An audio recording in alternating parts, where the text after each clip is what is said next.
All right, guys. So to start off my workout, we're going through something we call a dynamic warm up that I learned from my coach at the Kid Nate. I want to give him a big shout out to his YouTube channel.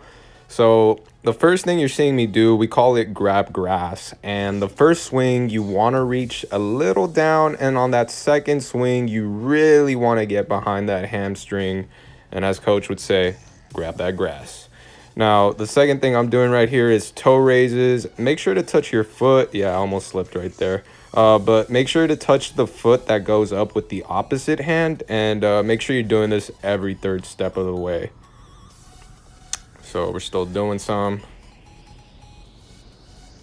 As you can see, I'm touching it with the opposite hand, which is very important. And I got the homie Cole in the background. He's warming up on the bike. I usually like to do 5 minutes on the bike before I get to the dynamic warm-up. Now, this stretch is called the world's greatest stretch. Now, basically, it's a lunge, and with the elbow that's inside, you want to try and get it to touch the heel. And this really opens you up, man, and helps with that tightness, especially if you got like lower back tightness or maybe your core. Um, yeah, as my coach would say, this is literally the world's greatest stretch. So, yeah. All right, and now we move on to our workout right now, and I'm just warming up right here with the bar. Just about 10 to 12 reps, just feeling it out, just making sure, explosive, nothing too crazy. But today's first workout, we're gonna be board pressing, so just warming it up. And right now I have right here the homie Cole, and I took him through this workout. So he's primarily used to bodybuilding, and I'm trying to help him get into more of a strength training type of program. So today's plan for board pressing is we're gonna do 6 sets of 3. Now, right now he's just still warming up, just getting all fired up. And as you can see, one of the biggest things that I try to drive to Cole is his arch, and also making sure that his upper back muscles, like his scapula, that they're pushed towards the bench. As you can see, he's really flat. All right, now we're starting. Now this was actually my first warm-up set. I wanted to warm up with the board press, not a bench. So I'm just doing 185 for 5 here. It's not the working set yet.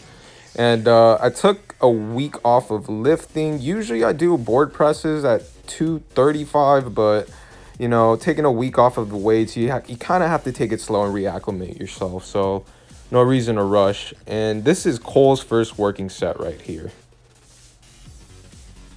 And as you can see, he really has to work on that arch, and we're gonna fix it. We're gonna work on it. This is his second set. Now, he wanted to go up to 205. Now, my biggest thing with strength training programs that I want to hone into people, like I said, this is 6 sets of 3. So you want all sets to be consistently at the same weight. So the accumulation at the end is really what counts, As you can see, I could help him. It was a little too heavy, but I'm really happy for him. He pushed himself, and I didn't have to make him do that. He just wanted to see where he was at, and that's good. Sometimes you just got to see where you're at. So right now I'm doing 195. This is my first working set, and it was a lot more explosive than what I thought it was going to be. Like I said, I took a week off, and I usually never do that. And here's Cole trying 195, going back down from 205.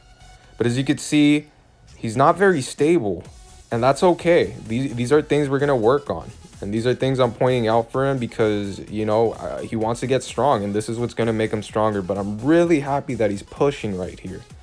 I'm not making him do this. And again, here's my second set of 195. And on this set, this is where I realized, okay, well, yes, my body needs to reacclimate with the weights, but I can go up to 205. And I believe Cole's going to drop the weight down to 185 because this was going to be his third set. And I talked to him. I don't want him consistently switching the weight. So I wanted him to keep it at this weight now for the rest of his sets. Again, we're trying to accumulate a big number at the end of all these sets because it's such low reps. So you really need to make it count for all it's worth. So here's my third set, and now from here on, I'm just going to do this weight for 6 sets of 3. And I like to take my time on bench. I don't like to just get under there all excited and just, I feel like bench is my kryptonite. It's definitely something I've struggled with, but it's something I'm slowly getting better at. And to anyone that feels like your bench is weak, all I can tell you is you gotta bench more throughout the week. You have to. That's the only way you're gonna get better. And by doing techniques like this, you start to make major improvements on your bench. As you can see, we're stopping about 2 inches before our chest, so we're really targeting those upper back muscles and working them. I had to censor it here because I started, scratching my butt. I don't think anybody needs to see that. But as you can see, Cole's still pushing. But again, big thing for him is I need to see that arch, and I need those upper back muscles of his to be more recruited. But again, in time, we'll get it. Here's my 4th set. At this point, I'm realizing like, wow, this weight is feeling amazing for taking a week off. I probably could have gone to 225, maybe 235, but again, I didn't want to get too excited today. And here's Cole. He's going for it. I'm really happy he chose 185. It was a good weight for him.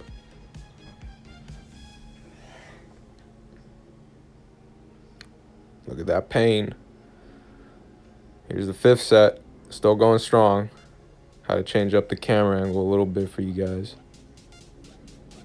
Now, also a big thing about bench that I have to give a huge shout out to not only my coach, but also want to give a shout out to Pitbull Torres, is a lot of people, when they're bench pressing, they just want to press straight through the middle.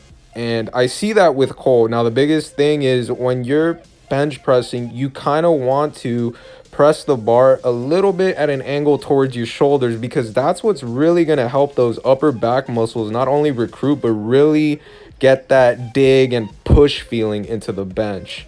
Huge advice, huge tip right here. Beauty of it, teamwork, loading up the weight, switch in, next guy up, let's go. No time to waste. And this is my last set, and it was getting a little hot in the garage, so I just decided to take my shirt off. But yeah. And as a coach would say, last set, best set, so make it count. It's just the last 3 reps of my life here on this last set.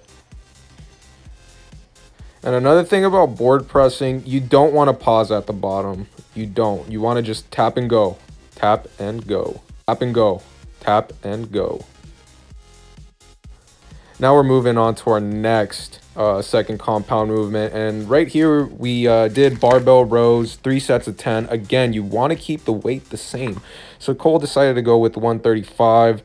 I chose to go with 185. Normally, I could do 225, but again, just have to reacclimate with the weights. You don't want to hurt yourself. You want high quality. And this is 3 sets of 10. So as you can see, nice stable form, core tight, pulling the bar to my lower stomach. Also a big thing I have to say on bent over rows that I see people do wrong, and thankfully Cole was not doing anything wrong. He was solid. Look at this. I would say this is perfect form right here. He's not swinging the weight. He's not jerking, and that's what I was about to say is people want to load up the bar on bent over rows, but they don't actually contract their back or squeeze their lats. They're just swinging, and that is a huge waste. A huge waste. Also, people don't focus enough on the negative. The negative on bent over rows is so crucial. It is stretching your lat out on the way down. Don't forget that. Finish strong. Finish strong. Just one more set. You can see Cole's still going hard. Now, honestly, rewatching this, I think Cole could have gone heavier, and nothing wrong with that. Like I said, his background is primarily bodybuilding, so this is all new to him, and it's good that he's pushing it and he's willing to be open to learn this. All right, here's my last set.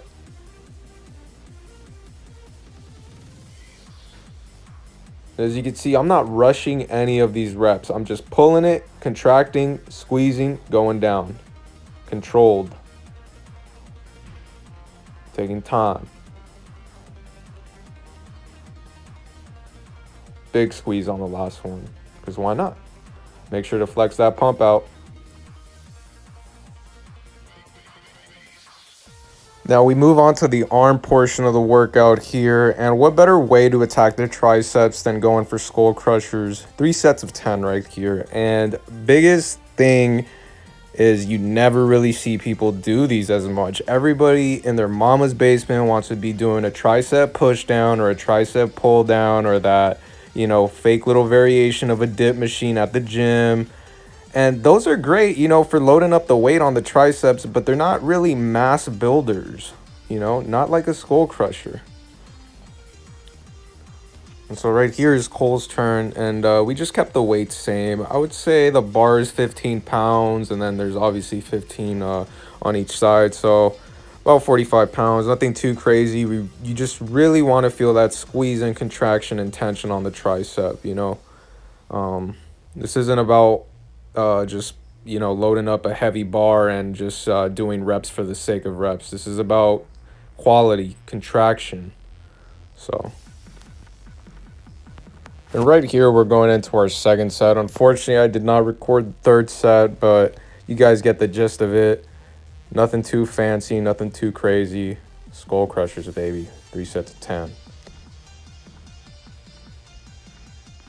And for those interested in me and Cole's Instagram page, I'll put the link below in the description. But please give this a comment. Let me know what you think. Let me know how it went for you. And let me know what other type of workouts you guys like to see. And to end today's full body workout, we have hammer curls, 3 sets of 10. We decided to go with 35 pounds. Now, just a tip of advice for anyone, if you really want to hone in on that peak on the bicep, you want to bring the dumbbell more inside towards your chest rather than, you know, up towards your front shoulder. But this is just great. I mean, this targets also the brachialis on the forearm, so you're not only working your bicep, but you're building a little bit of forearm strength right here. And just me and the homie Cole talking a lot. That's why my mouth's moving. But anyways, that concludes our full body workout. Give this a try and let us know in the comments what you think. Thanks. Peace.